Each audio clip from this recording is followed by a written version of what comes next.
At least 65 people dead in Iran and Iraq after a major earthquake. We want to show you new video now of the destruction in Halabja, Iraq, 30 kilometers from the epicenter.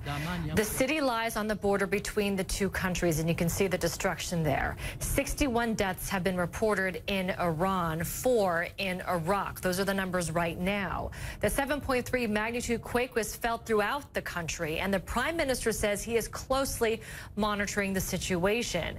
Hospitals have been damaged. Many villages have no electricity, and people have been sleeping outside. The tremor was felt as far away as Pakistan, Lebanon, Kuwait, and Turkey.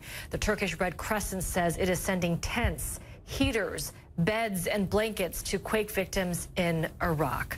Julie Martin is monitoring the situation, joining us now with more. This was a very large earthquake, and it was shallow. Very shallow, very close to the surface, and those are always more deadly in general. This only 23 kilometers beneath the surface, and a very large earthquake at that in terms of magnitude of 7.3. And this is not usual. This is not something we have seen in these parts since the 1990s. So taking a look at where exactly this happened, you mentioned the Iraq-Iran border. And since this has happened, we have actually had 2 aftershocks as well.